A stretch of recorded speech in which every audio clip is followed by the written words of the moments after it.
First, can we just give another round of applause to the panelists? It was such an amazing panel. I'm just absolutely thrilled.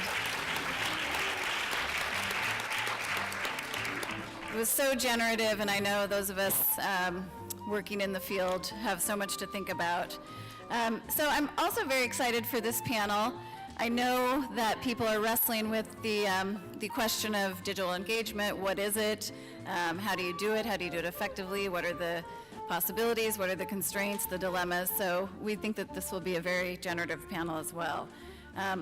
I will introduce the panelists, and then they'll each speak for a pretty short time, just kind of introducing their work and how they digitally engage, and then we're going to open it up for discussion among them and among you. Again, you can tweet your comments and questions to #SFLocations. Is that right? Yeah. Okay. And we'll, pull some of those if we get some really juicy comments and questions. Unfortunately, one of our panelists, Zanele Muholi, is unable to join us today. We'd hoped to Skype her in.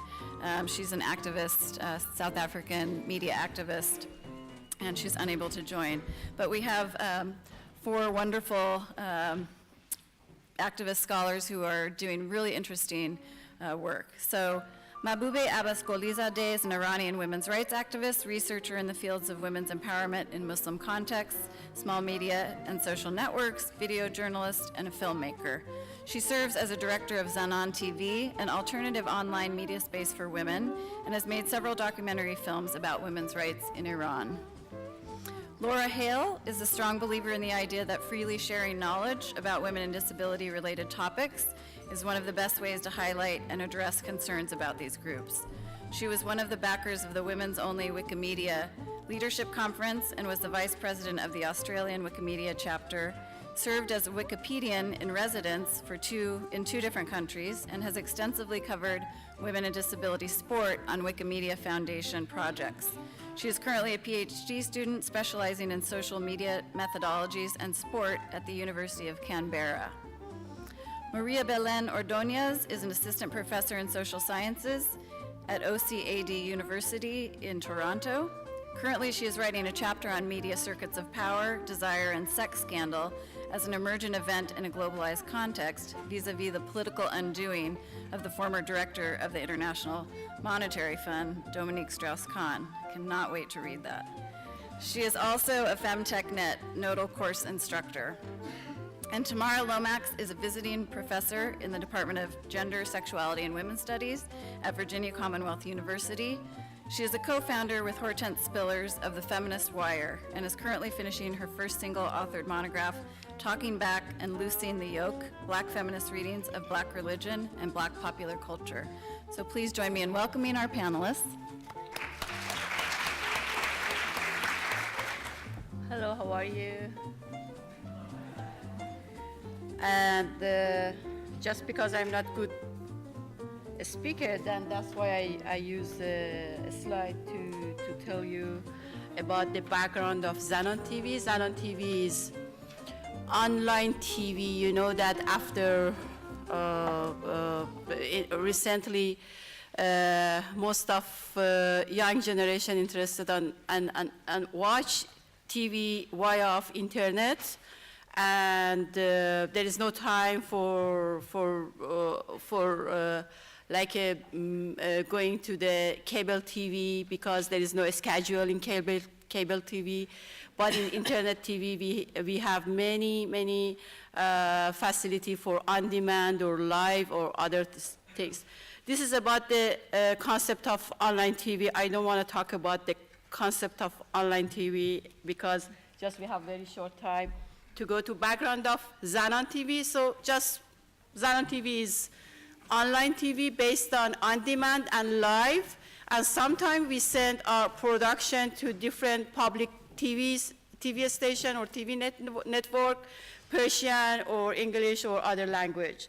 So this is the background. This is me because, in Iran, we don't like to talk about ourselves. It's very selfish way for describing of issue, but because right now you are seeing me, then that's why I use the picture of me. It's like a media trick for explaining of something.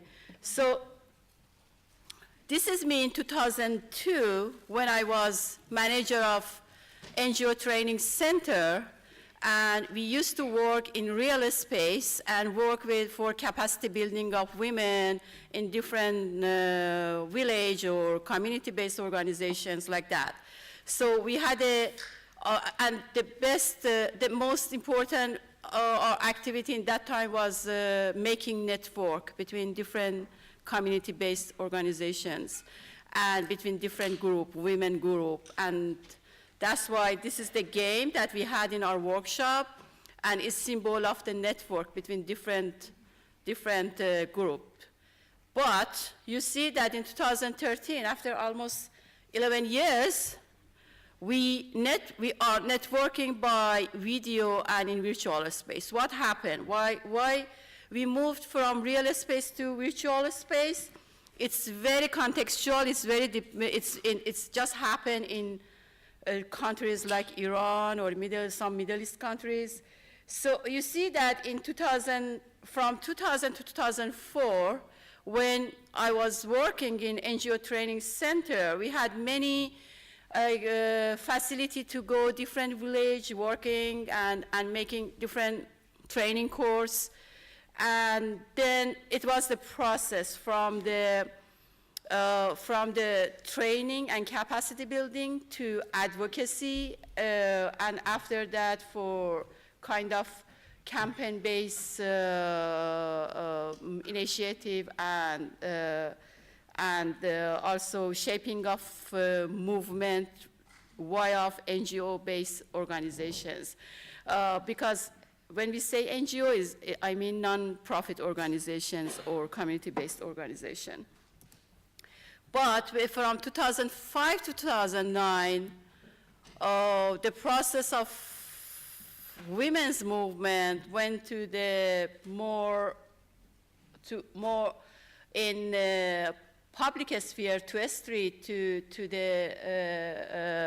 and we engaged in many different political activities and political campaigns against a fundamentalist regime in Iran.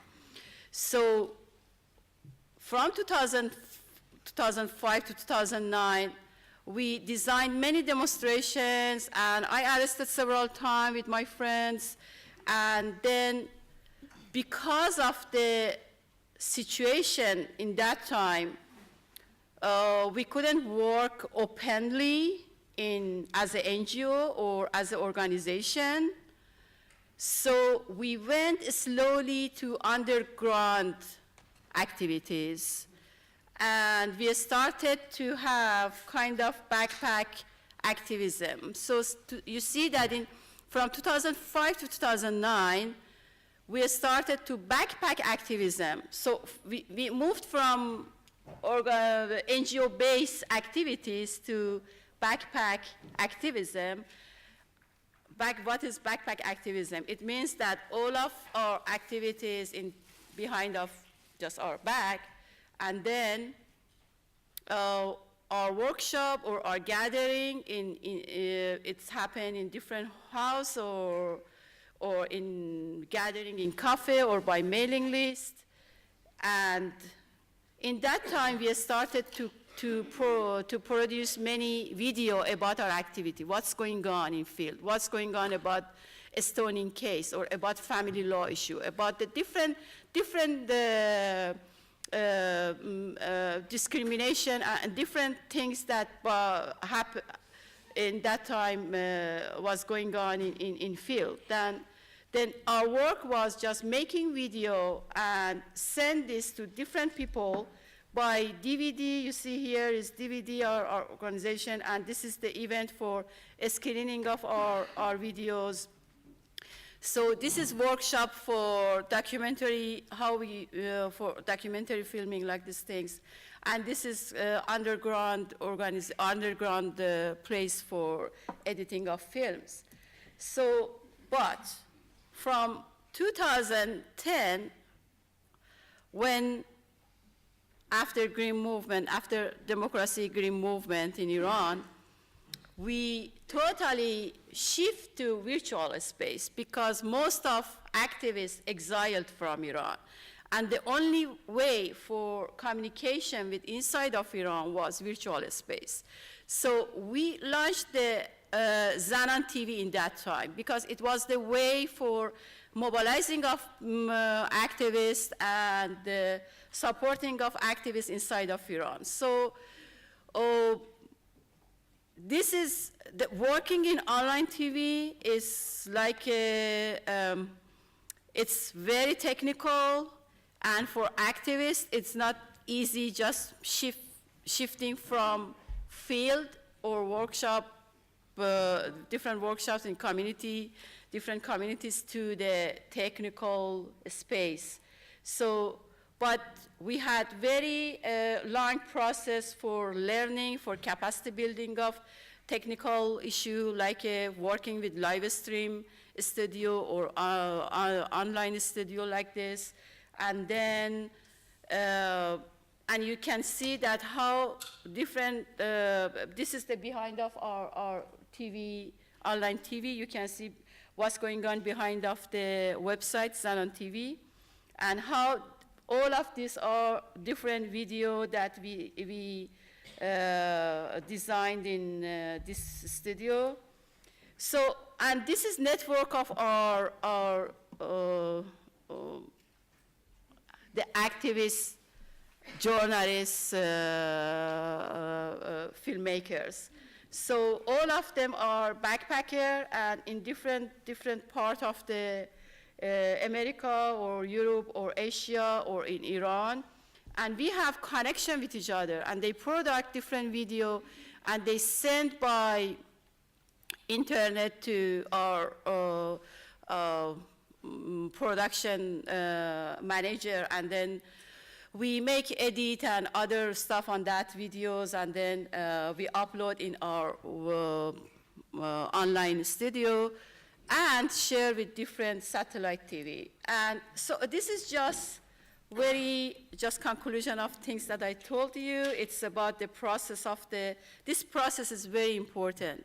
I want to focus on this process. It's not important what is right now Zanan TV right now. It's important that why we have Zanan TV, why we have online activity, why we need alternative space in virtual space, because we moved from organizational-based activities to mixed real virtual space, and then to digital alternative space. So, and right now, after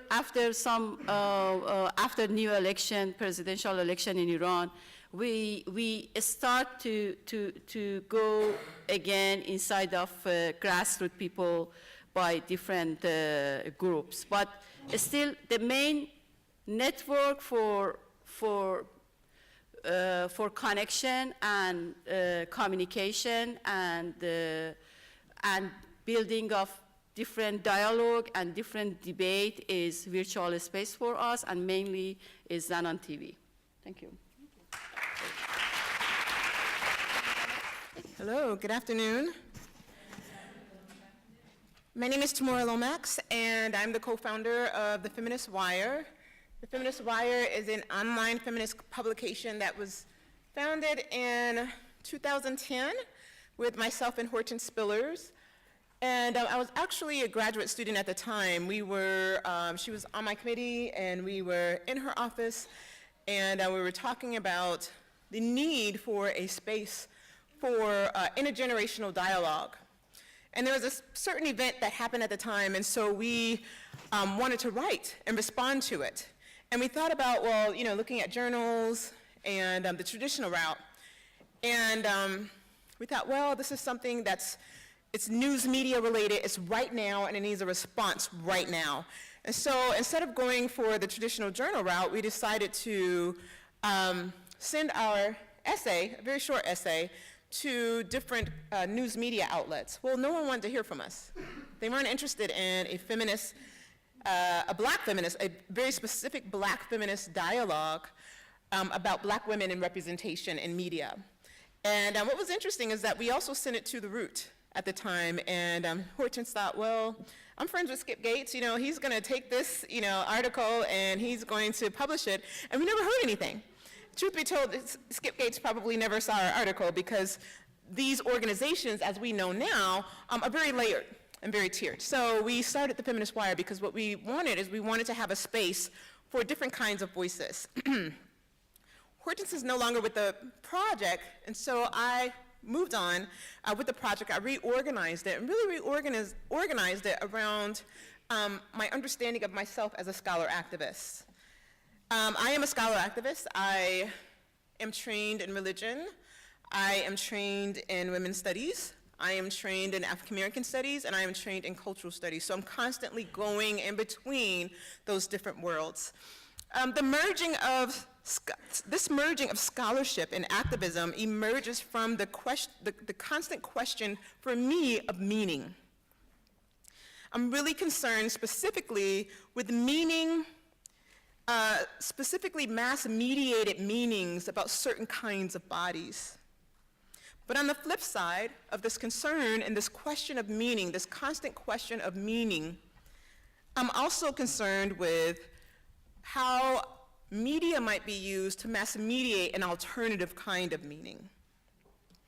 So on one hand, again, I'm interested in questions of meaning and how meanings get produced and how they circulate and how they become normative over a period of time, specifically meanings with regard to race, gender, sexuality, religion, but even more specific than that, meanings in terms of blackness, right? So how do ideas of blackness and black femaleness constantly get reappropriated again and again and again and passed from generation to generation?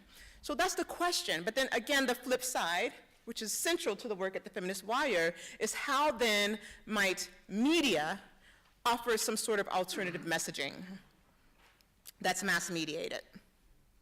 In her book, Feminism is for Everybody, Bell Hooks envisions a community-based feminist movement that moves beyond women and gender studies. She writes, imagine a mass-based feminist movement where folk go door to door passing out literature, taking the time, as do religious groups, to explain to people what feminism is all about.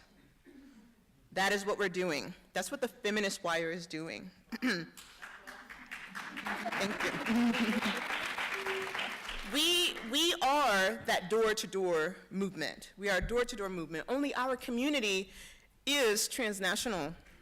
Our work is innately public, borderless, and thus collaborative. With that in mind, writers at the Feminist Wire constantly aim to be in dialogue with, not dialogue about or dialogue for, but dialogue with, whether we like it or not, with the community. But this leaves us open to continual and immediate public critique, which is good. But trust me, this isn't easy work. It is very, very difficult. I'm gonna pull up, let's see our bios. But these are some of our writers. That's my business partner, Monica Casper. As you can see, we're all very, very much situated within the academy, and I'm gonna talk a little bit about that in a bit. My other partner, we lead the Feminist Wire structurally, so it's about 25 writers, or more, 25 writers. And this vision that Hortense and I had, we try to keep central to the Feminist Wire. Of course, this question of meaning, but we don't want to answer this question of meaning from one positionality, right? So we need different people raising questions of meaning and how we operate in the world. So Darnell Moore is my second partner. We do believe in collective work. So we function as multiple circular communities within the organization. I'm gonna bracket that, talk a little bit about that. In the beginning, we tried to really just be this one big circular community, and we all, we're gonna vote on everything. And with 25 people, that's very, very difficult, right? When you're running something that's more than a community. So we're a community, but we're also a business. We're a limited liability corporation. We very much function as a business. So we had to establish ourselves as a business. But we wanted to do something different. So what I did not want when Hortense left was to lead the organization kind of like a top-down situation. So we see ourselves as multiple circles. So we have the managing editors, which would be myself, Monica, and Darnell, and then we have associate editors, and then we have contributing editors, right? So these multiple circular communities. And we're all different. And so that poses a huge challenge for us, right? Because it is not easy work to do collective work. So we work as a collective, but we work as a collective, right, to produce a certain kind of work. But in order to produce this certain kind of work, we have to be a collective, which is extremely difficult. It's one thing to produce this certain kind of work, like if we produce it individually, but to come together as a collective is probably one of our largest challenges, to really function and be very intentional about being a community. We're trying to establish a feminist paradigm, a feminist business paradigm that functions also, so we're also this publication and we have this message we want to get out, but we're also trying to live the politics that we talk about. And trust me, like, our ideologies don't always match up with our praxis. So it's very, very difficult to work as a collective in very, very real ways, which is what we aim to do.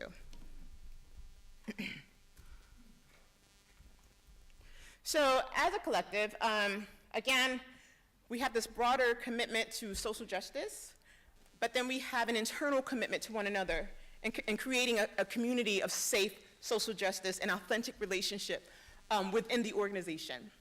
But then outside of the organization, we understand ourselves to be, of course, a feminist publication that produces accessible feminist literature. That's very, very important. We want our grandmothers to read, we want our aunties to read, we want people who never enter our classrooms to read our work, because the truth of the matter is that we are very much centralized within academia.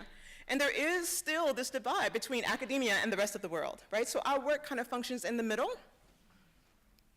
And our goal is always to tell the other side of the story. We want to tell that side of the story that's not being told in news media, and this has everything to do with our understanding of ourselves in terms of mass mediating a different kind of message. And this is really, really good. And it's exciting work, but there are a lot of challenges to doing this work, because we do stand in this space of this kind of in-betweenness. I'm going to pull up the front page again.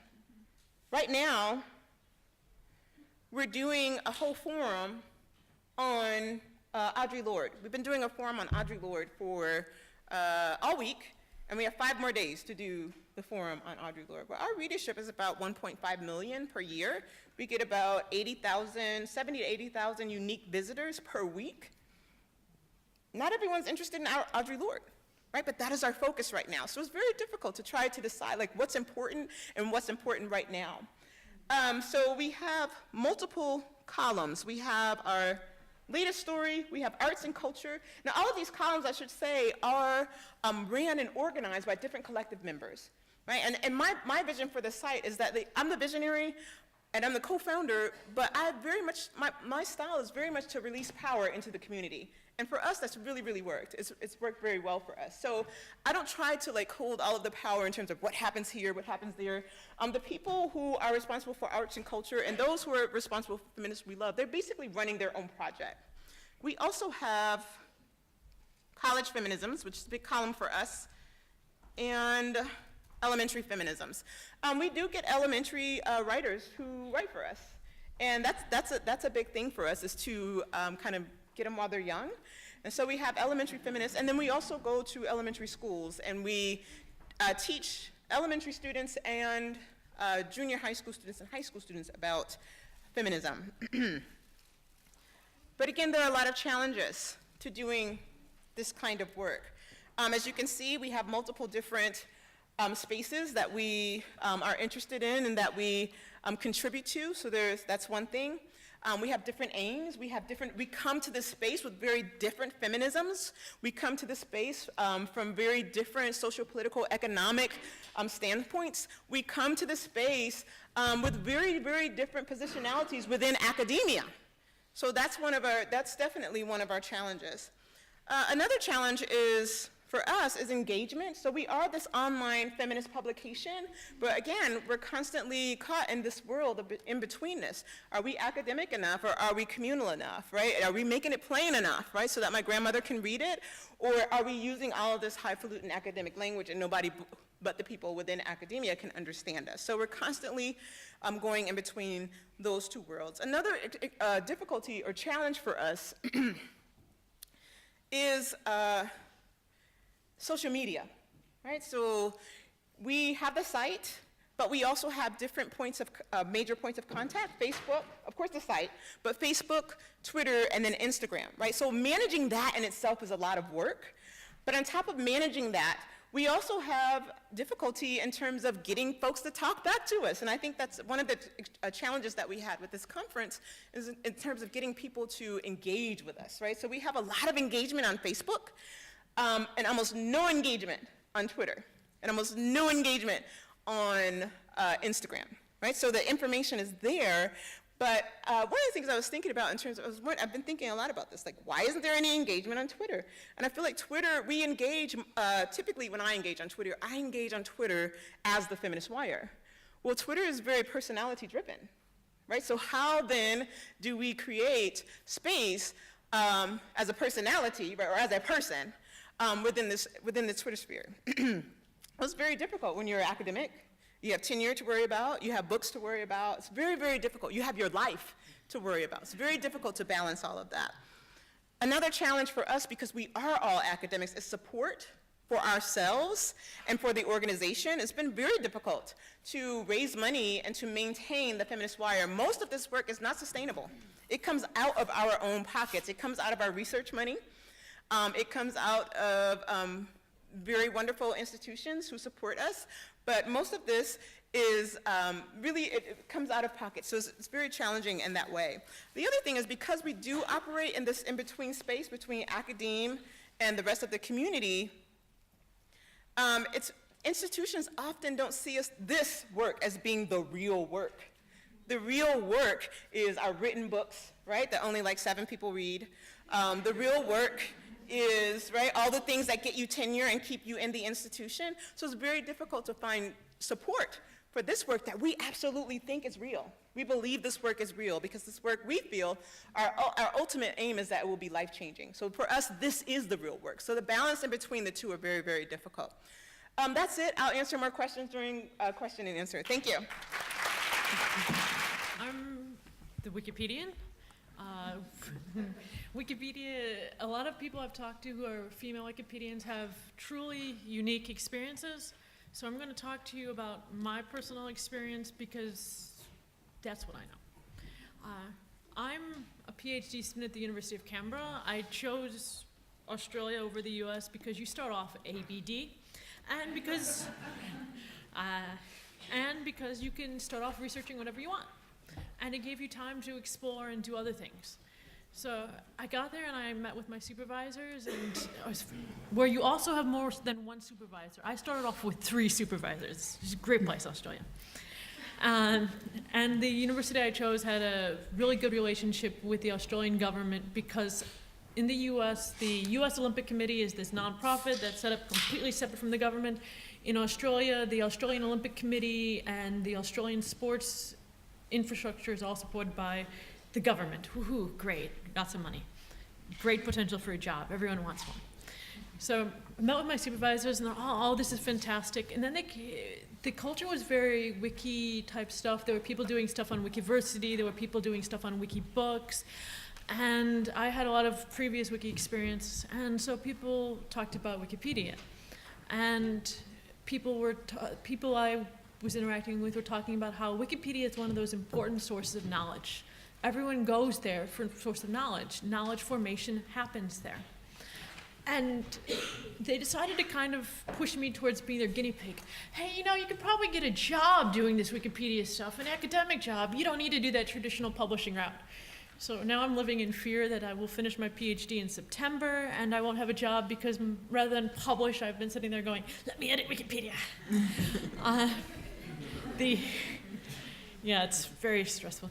I've had several opportunities, and someone in my sports program put together a proposal to the Australian Paralympic Committee, and they said, we'll write the history of the Australian Paralympic Committee and the Australian Paralympic movement, give us money, and we'll do it, because it was one of those grants that they're, bid, okay.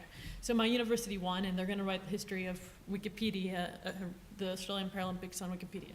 And I'd previously been doing stuff on Wikipedia because you sit there and you go, wow, look at the page views. Here's an article on netball which you've probably never heard of. It's what basketball is originally, because someone misread the rules.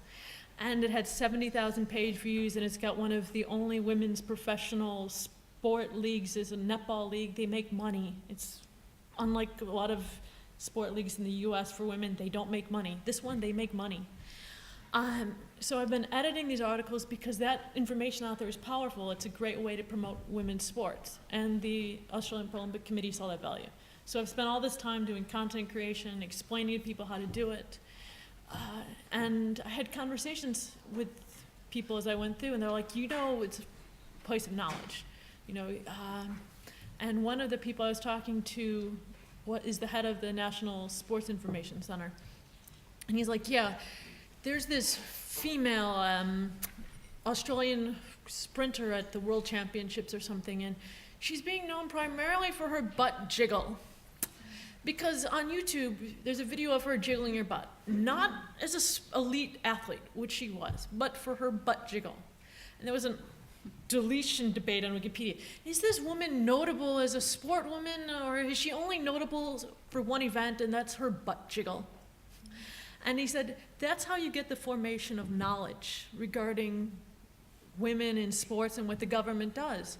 This woman was getting supported by the Australian government. They were giving her money, you know, to develop her prowess as an athlete, an elite athlete, to represent Australia at the highest stage. So I went on to do research for them to show the power of Wikipedia, how many views it was getting, you know, how people are forming their knowledge based around it. And they were really keen to know how many times they're cited on Wikipedia, because there's a certain credibility in knowing that you're cited on Wikipedia. You know, the Australian government must be doing something right, because look, they're giving money to this athlete. They've given her $20,000. I know it's right there on Wikipedia. By the way, I can now check the government's website where they've said they're giving $20,000. Good job, Australian government. You've now informed the public very effectively that you're supporting women's sport women. So that became one of the driving forces. And so I did a lot of content work on Australian women's in sport and Australian Paralympians, disability sport people. So I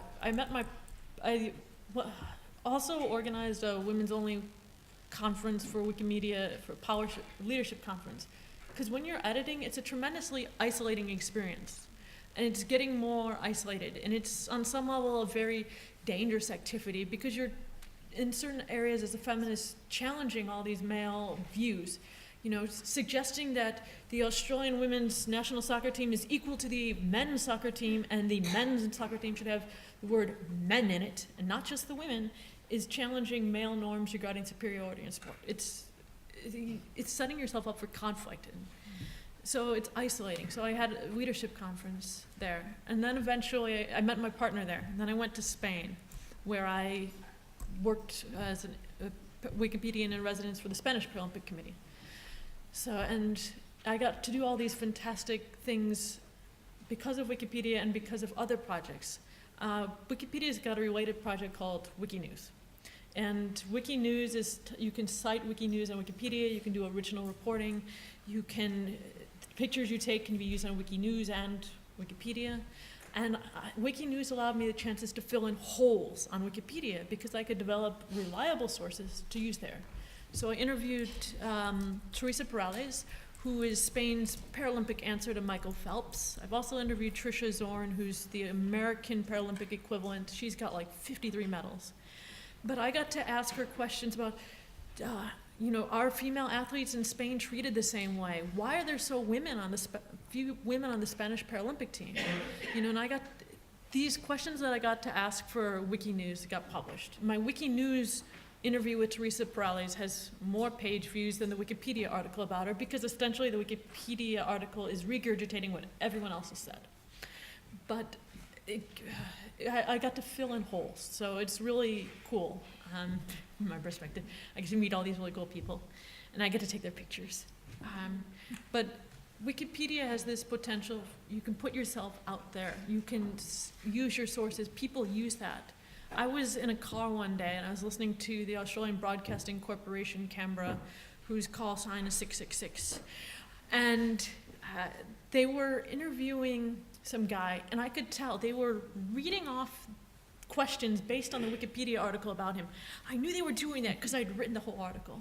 So point A, point B, oh yeah, you see you've done this. Oh yeah, okay.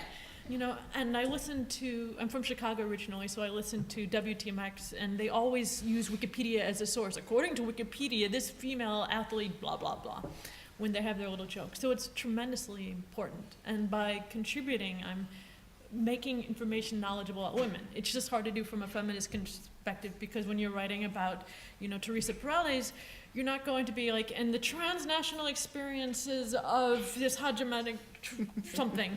You know, you have to go, no, according to the newspaper, Teresa Perales won this gold medal and that gold medal and this gold medal and that gold medal, you know?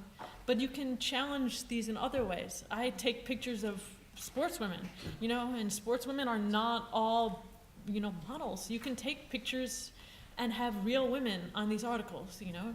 I took a picture of I used a picture of netball in Malawi, and it was a picture of what looked like church girls, you know, and in their old school uniforms without proper trainers on, proper athletic shoes, and people are like, no, I can't be netball team. No, they're not wearing professional uniforms. But dude, on Wikipedia, that's sort of a male perspective. It's a privileged perspective as somebody who's living in the US or Canada to go, people in Malawi, black women in Malawi playing netball must be wearing, you know, uniforms like the WNBA. Otherwise, not real sportswomen.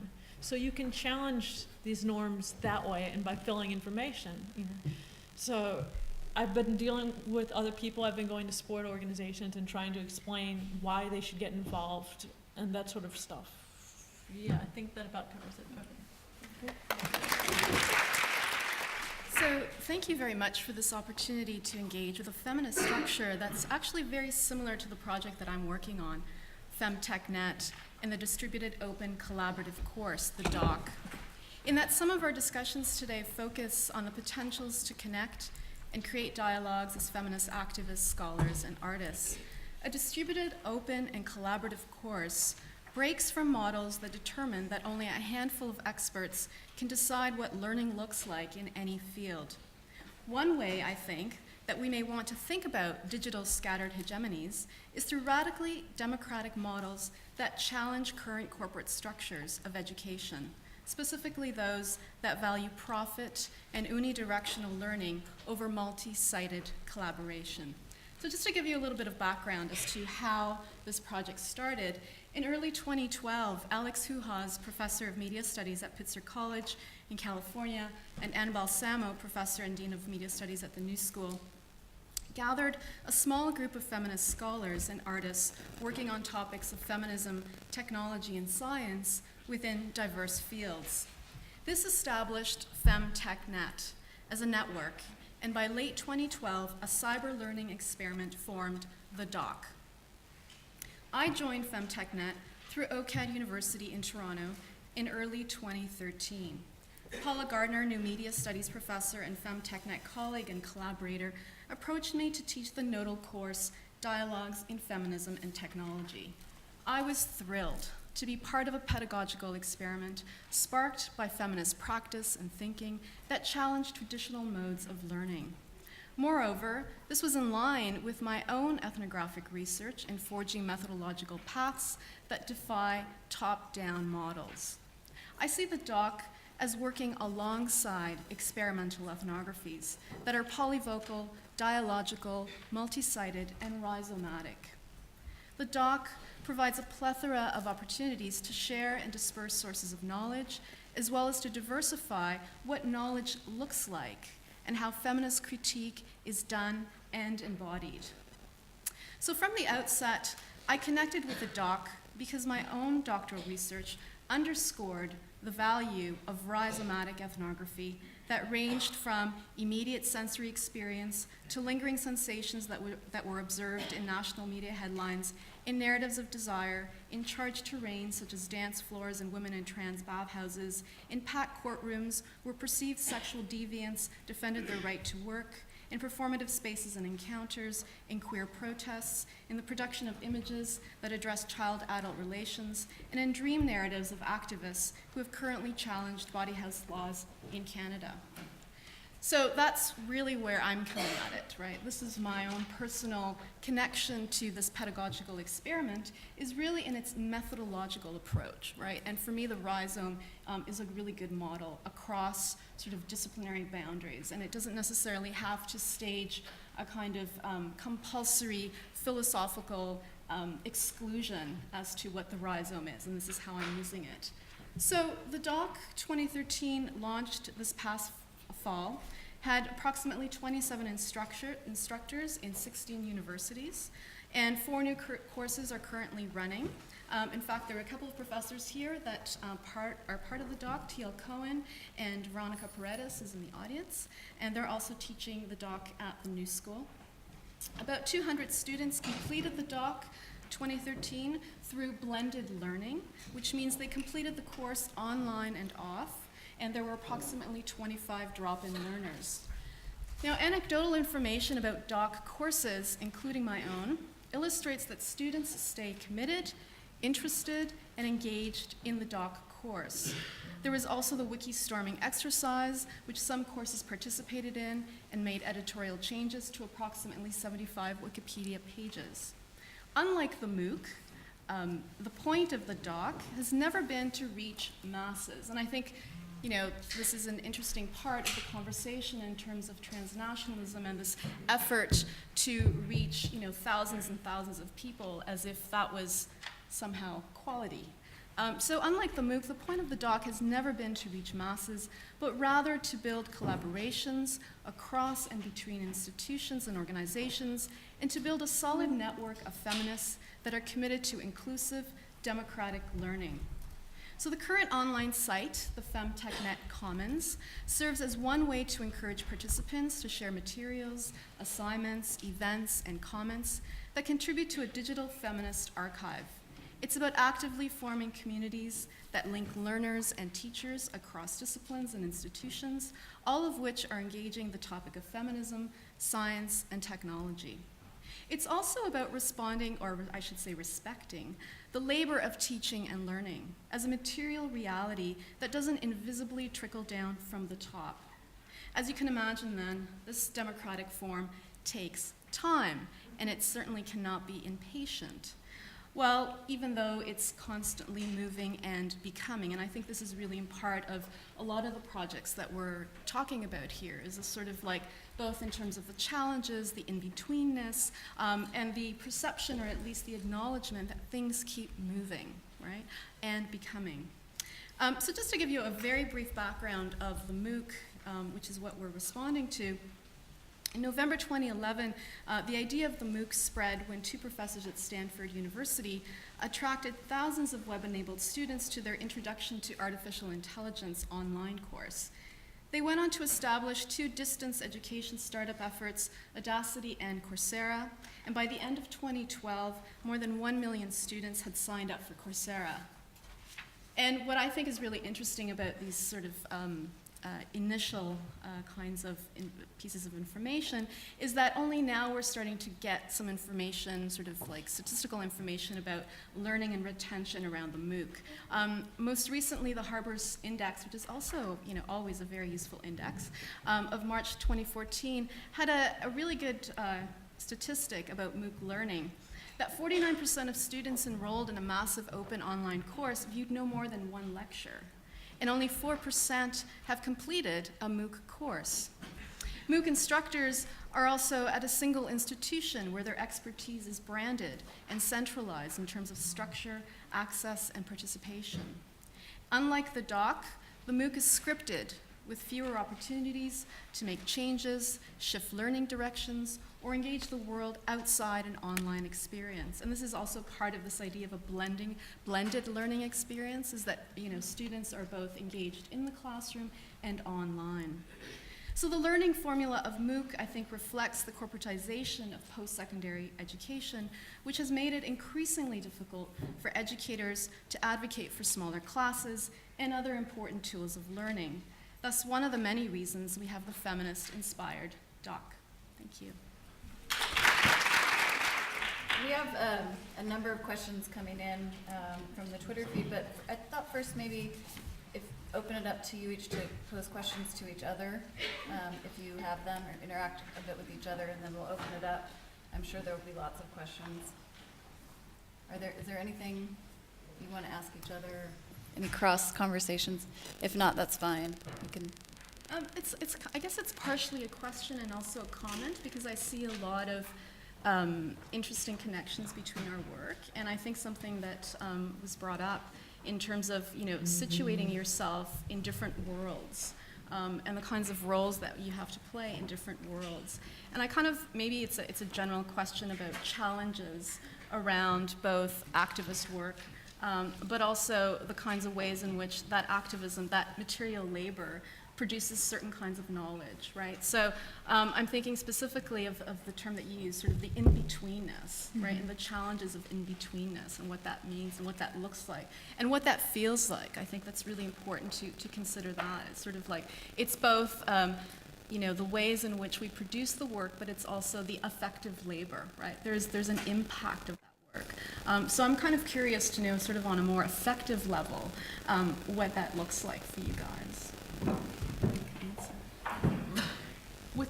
With my Wikipedia work, I can see the value in it.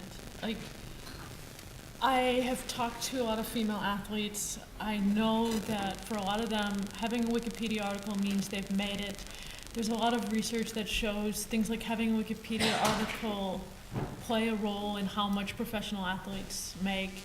I know that by putting things out there, you know, and putting detailed stuff out there, you share important knowledge. I did a whole series of articles on women's national soccer teams, and a lot of it was combining knowledge that was not available elsewhere.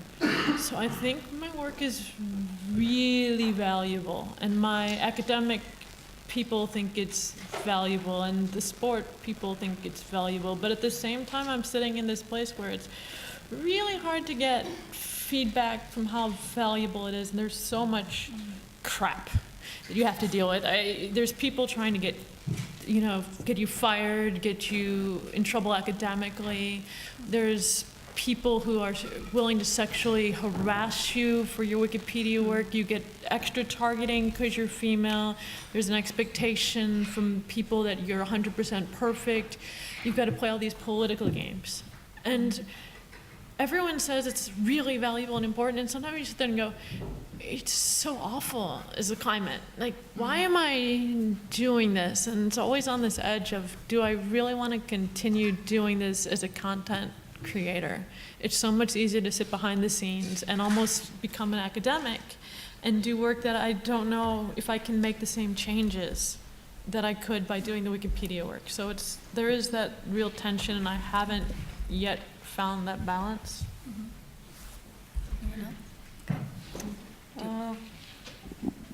It's about the challenges. Yeah. My challenge is it's very difficult for our activity as a on-demand visual website based on video production to find common ground with other feminist websites, because most of them are text-based, or if they have video, it's live stream video for some events, but they don't product films for women. Our problem is we are alone. We cannot compare our experience with other experience in feminist world. If you know any women's TV on demand or on air, just introduce to me, because I couldn't find. There was some visual websites or channel, but they were not sustainable, because the issue of production of video is not easy. It needs a lot of resource, money, and it's important for us to, the other challenge is how we can work as a sustainable organization or sustainable network, how we can mix between activism, contribution of activism, that the sense of activism is contribution of your time, your work, and your idea with the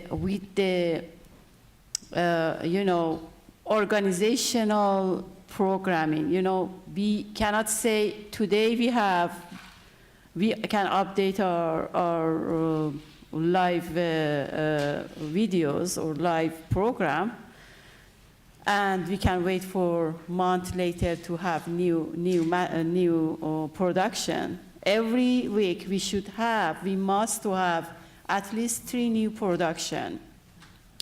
So most of this production is original, because many production are based on mainstream perspective. The other challenge that we have is in feminist production, most of them product by huge company that they are mainstream company, and they don't have alternative perspective or independent perspective about the women's production, mostly in Middle East. You cannot see, for example, many production about women in Arab uprising, but you can see many other, you can see many videos, but it's not very, just many video about the Arab uprising, the victimizing of women, or they are in suppression condition, but you cannot see real perspective of women. So, and the other challenge that we have is about the long distance working in online space. Wow. This is the most difficult things, because sometimes I get sick from this, because from morning to evening I should work online and talking with the Skype, working with online things, and I don't feel any emotion sometimes. Because in activism, we need to have a collective, you know, energy and collective emotional things, and it's not very easy to get these things via virtual space. And the other things is global working. From morning to midnight, I should work, because in morning, I am in the time of Europe, in the evening, I'm in the time of Malaysia, at the night, I'm in time of the Sydney. And then this is very, you know, it's also make, you know, we don't have ordinary and routine time for work. So we have many challenges, but I think the most challenge for Zanan TV as an online on-demand TV is I don't know,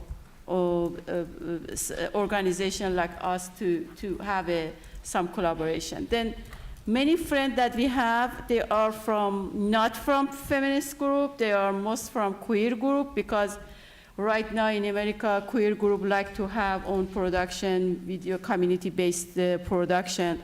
But about feminist experience, it's very difficult for us. Want to say anything, Tamura?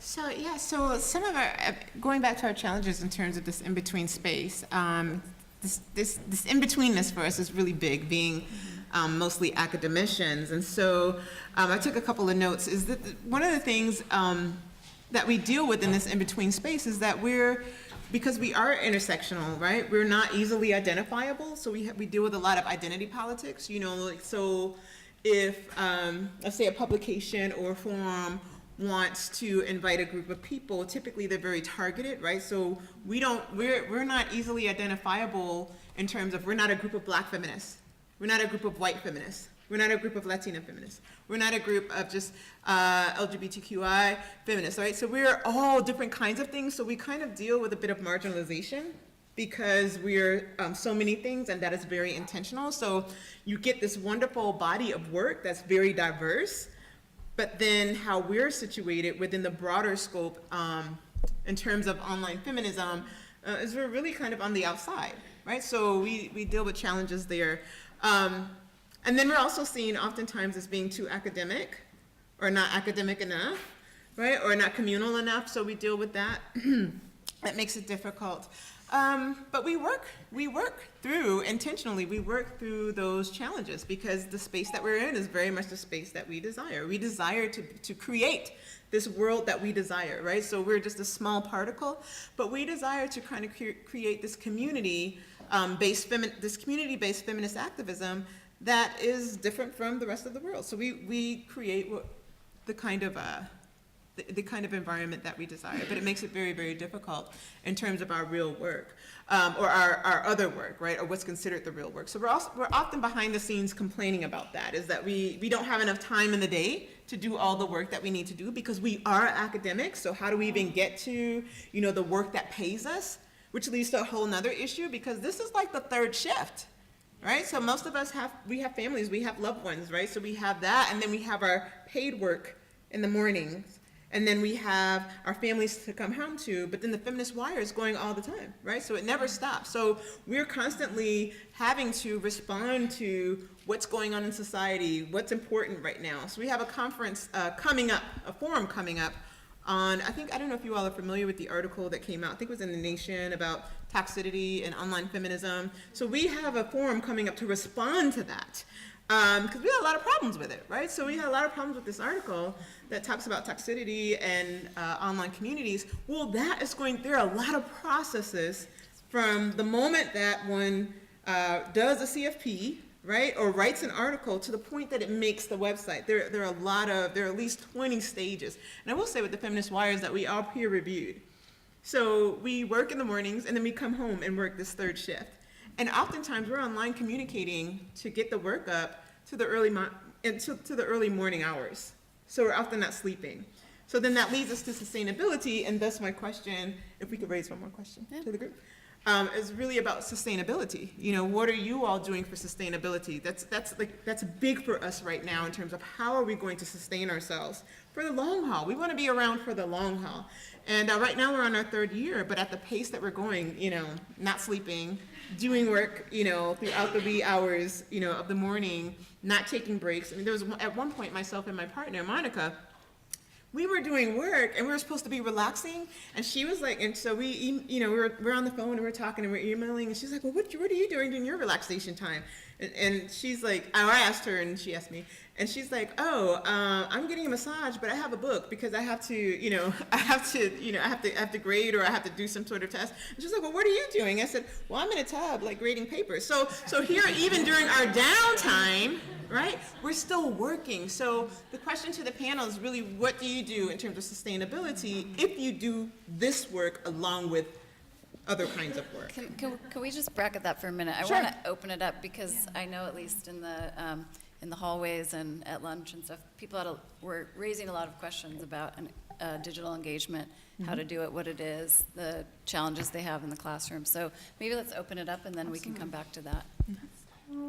Yes, my name is Laura. This question is for Laura Hale. I have cerebral palsy, so I'd like to know, in athletics, disabilities, as you always, they're not just only mobility. What about those, I guess mental illness gets a lot of discussion. That certainly could be one, but those are the visible, the ones that are emotional or physiological, the ones that you can't see. How have they coped? How have they progressed? How have they learned? What are some of your experiences with some of those in athletics? From a content creation standpoint on Wikipedia, there's a gap between Paralympians and Olympians. If you compete at the Olympic Games, Wikipedia says you're notable. Article about you, you could finish 96th in some event.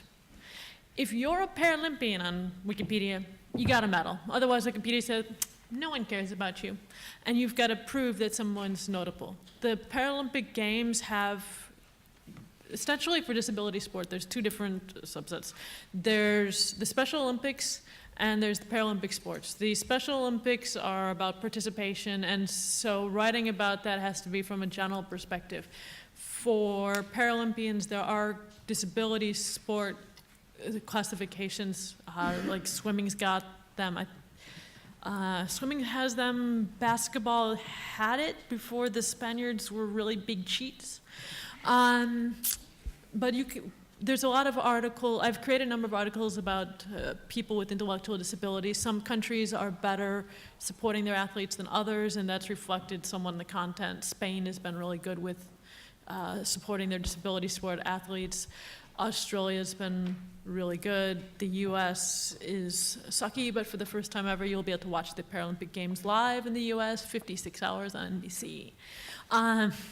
But there's ways to introduce that material. You can do broad general topics. People get hung up, I need to write an article on transnational feminism. Well, no, you don't. You can write an article about disability sport in Illinois, disability sport in New York, and then you can touch upon all those issues that you might otherwise want to touch on.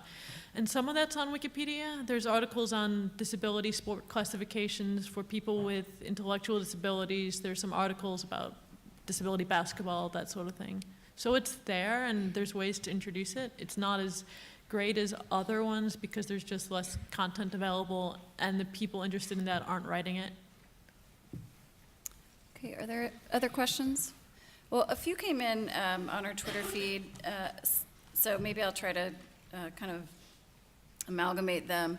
And there are a lot of questions about this sort of, you know, at least the aspiration or the promise is this is a potentially more democratic medium.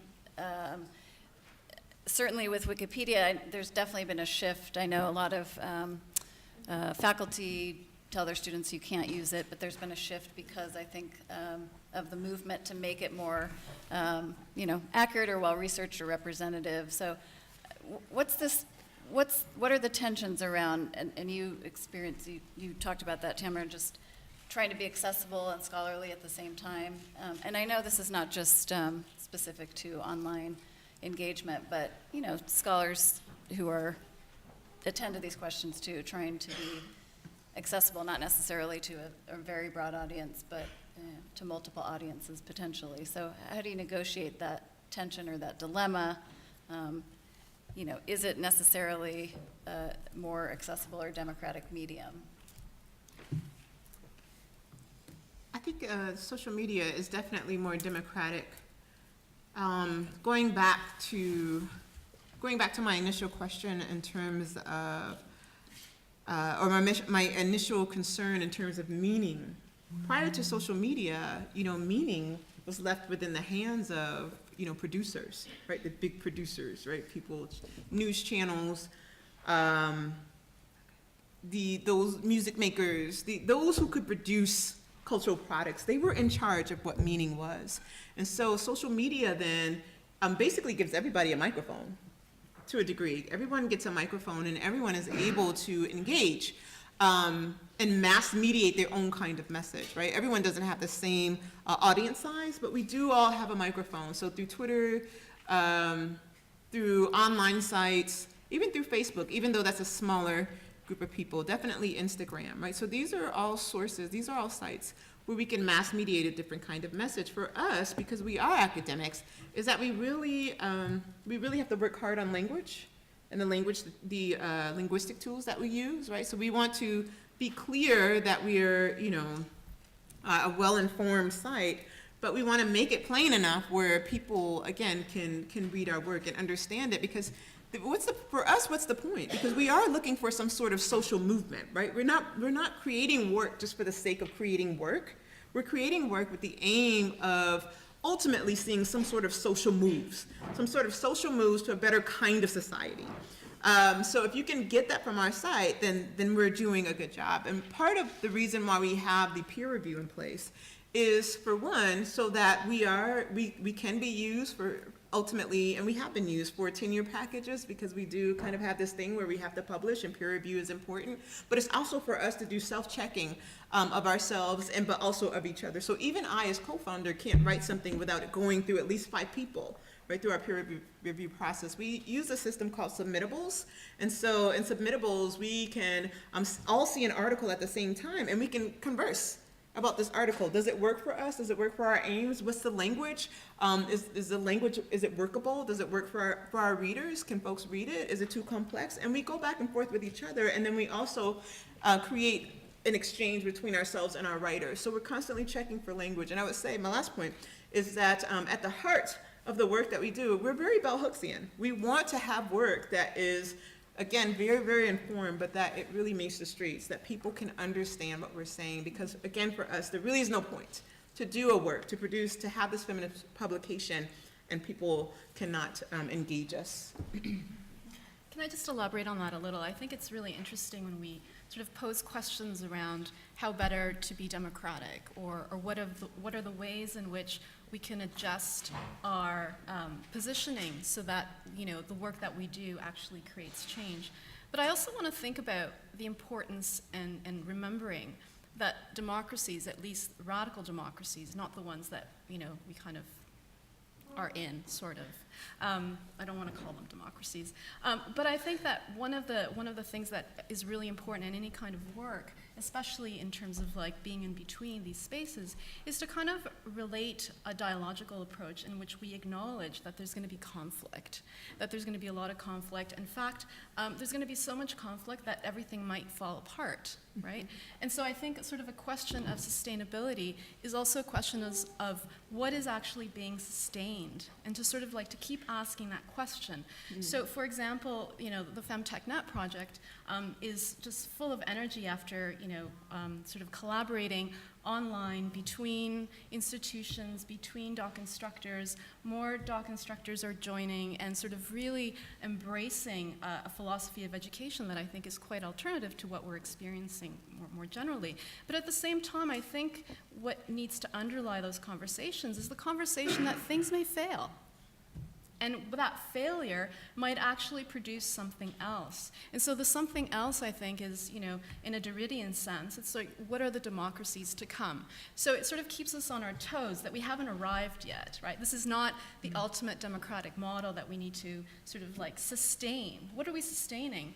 And also, what are the kinds of questions that we're not asking and trying to hold on to this idea of sustaining something, right? So I think that's really important in any kind of project when you're working across communities and across institutions, is to recognize that, maybe other institutions will produce something else that looks like this, but it actually has a very different kind of form. And that's not a bad thing, right? It should be a failure, but it's actually a positive failure. It's a failure that comes out of a joy of intensity, that you've worked really hard, and that now something new has happened. So that's kind of more my approach to democracy.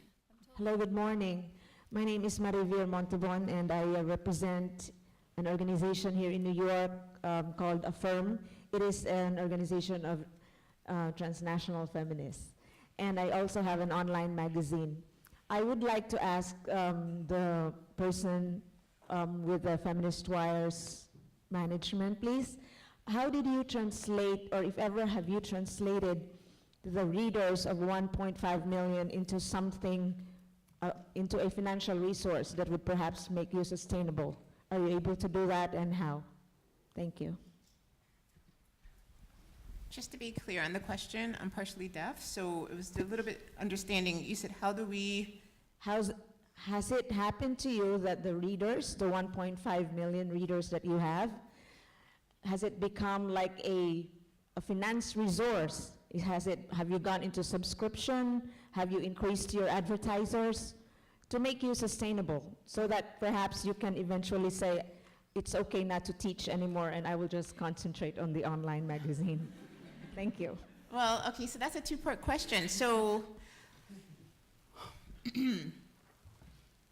I think most of us would probably love to only do this work, right? And not have the constraints of our institutions, which aren't always supportive to this kinds of work, to these kinds of works. And actually, many of us fight with our institutions so that we can continue to do this work. I would say that part of it is that, resources. If we had the financial backing that we need to do this work, we might, stop working, possibly. It's just something I've definitely toyed with a couple of times. That's one thing. The other thing is in terms of going from, no visitors to over 1 million visitors. Because I co-founded the site with Horton Spillers, there was this immediate credibility given to the site. And I remember as the day that we introduced the site, because of Hortense's name. Hortense is a second-wave Black feminist who, she's written this wonderful collection of works, but you don't really necessarily have access to her and get to, see her or talk to her unless she's invited to your school. And so I think it was really like this phenomenon that the broader community would have access to Hortense. And And so we got this immediate credibility, and all over Twitter, scholars immediately, like the first day, you gotta see the Feminist Wire. I don't think that would have happened if it was just me by myself, right? So I didn't have a name. So that was very helpful. But over time, we've created this community of scholars who already have their own platforms. So, and that's not like, that's not a recommendation, but they're already people who are doing work and they already have their own platform. So they come to the Feminist Wire and enter into community with us. And that really just broadens, our readership, but it also broadens our gaze. We're always looking for people who can help broaden our feminist gaze. And honestly, the truth about this kind of work is that while we're intersectional, we don't always get it right. So we've also lost people, right? We've also lost, readers. Not a lot, but we have. There have been moments when we haven't gotten it right. And so one of the things about us is that when we don't get it right, we try to fix it immediately. And not in terms of like acting like, the thing we didn't get right happened, but we will invite people in who said, oh, you didn't handle disability studies right, or oh, you didn't handle Muslim feminisms right. And so we take that and we take it to heart and we say, well, come in and help us do it, right? So, but that's also the hard part about doing intersectional work, is people expect you to do everything and to do everything immediately, which is not sustainable. So when we don't cover things immediately, we get nasty emails. This is what we can't believe, such and such happened and you didn't cover it, right? So it's a lot of pressure there. So, we walk this fine line between trying to sustain ourselves and not finding any sustainability at all. And I think it's a tension that will go on for a very long time. I would be remiss if I didn't ask the question from one of our most digitally engaged faculty. I don't know if she's here, but Kim Hale from English and Africana Studies says that her pedagogical digital engagement is pretty local, but she has a question about how people negotiate lines of public-private. And she says, although I've come to be vexed by the term, is there any notion of safe space within digital engagement? She's teaching a course on Inosaki Shange, and students are blogging about the readings and the class activities. There's a split within the class about whether the blog should be public or private. And she says, I, of course, want us to be as unflinching and open as the writings we study, but I'm very aware that in these days, their digital footprint has consequences for their futures, and that women bear greater consequences for honesty than men in digital communities, particularly in discussions of racism and sexism. I think that speaks to some of the questions that you all raised, so let's take a stab at that. Yeah, that issue is really big with Wikipedia, especially as they have an education program. They're encouraging you all to take your classes and do stuff on Wikipedia. I think it's like, if you go to Wikipedia, it's WP EDU, something like that, so you can find out. And because everything in Wikipedia is so public, it's easy to identify people as editors. And like, I have a couple academics have interviewed me from my Wikipedia work. Well, if you're reading an interview and someone has done the polite academic thing by trying to anonymize you, how many women are on Wikipedia? Okay, 10%. How many of them are in Australia? Well, you get fewer. How many have done work with the Paralympic Committee? Ooh, suddenly I'm completely easily identifiable. You change my name to Susanna and everyone will go, hey, look, that's Laura. And there's that issue with schools. If you're at, your university has been identified as, the University of Pennsylvania, there's a class on feminism, there's two guys in the room, or in the class, it becomes really easy to identify these two guys if they mark themselves as guys. So there's a real challenge with what information's available, and they're trying to make things more opt-out so students don't have to do that. But they're really battling with that. And it's a completely separate battle than the content side. So on content, if it's not public, and it's not verifiable from reliable sources, you can't put it in there. If you're a notable academic, but your birthday appears nowhere, it can't appear in your Wikipedia article. And you're not a reliable source for your birth date. It's just not going to appear. But there's culturally, people look for and find information, will put it on Wikipedia about who you work for if they want to undermine your edits. So there's that real tension, and it's really hard to resolve, and to a degree it almost comes down to the person to realize what's available, and if it's a risk. And as an academic and somebody engaging with students and other people, you almost have to present it as an option, as to what you reveal. it doesn't work, provide them with an option to do an alternative assignment, and that's what the Wikipedia education program has really pushed. You don't have to do it on Wikipedia. Make sure the students have an alternative option to not, so it's not a required component. I'm thinking about sort of the privacy question in my own pedagogical practice, and I think that for the doc, what I've done or what I did in the fall, because students were elaborating and developing their own blogs, and this question came up from other doc instructors around, what do you do with students who perhaps don't want to participate, and so how do you evaluate? And I think this is part of the interesting part of the doc, is that there's a lot of flexibility. And so even though, there's all of these various resources that you can engage digitally, I think a lot of times what ends up happening is that the conversation shifts to an overcompensation for risk and privacy, and not sort of just really thinking about what risk is in the nature of the work. So for example, my students, they were in the first week, when I told them what some of the assignments were, I also gave them the option. I said, look, you don't have to participate if you don't want to participate, but also talking about it theoretically and philosophically, right? So what is it exactly that you're exposing yourself to? And how do you become public about your work, knowing that there's always a risk in what you produce, and there's always misinterpretation, right? So people are always going to take your work wrong. So you can either not produce anything, because there's always going to be someone who's going to harass you or perhaps troll you on the internet. So I have sort of some conflicting feelings around that, in terms of not assuming that there's some safe, pure spaces out there, and we can do everything in our powers to protect students from those awful people in the bushes. I also think that it's important to know that there may be those risks, but that there's also a way in which we can develop language, and we can sort of connect with resources. And I'm thinking here of Chela Sandoval's work around sort of tactics. Like, when do we use these tactics of response, right? Where risk is no longer sort of the main issue as to why we do or don't do something. Any last words from any of our panelists? I can add something about the concept that you are talking, like a privacy or sustainability or other concepts.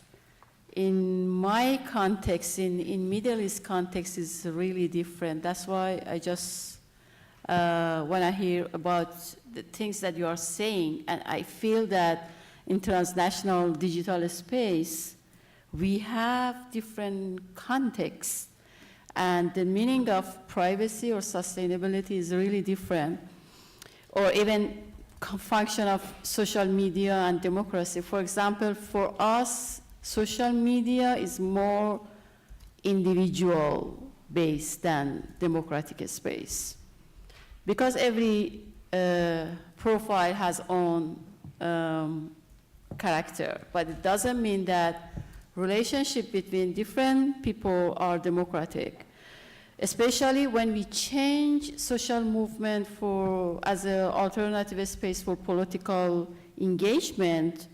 So it's important that how we design our communication. For example, for some political challenge, we have huge group of Facebook friends that they attack by group to the one person, and they destroyed them. We have many examples about activist people that they destroyed, and they went to the depression, very deep depression, because of this kind of attack, online attack, and by Facebook and by social media like this.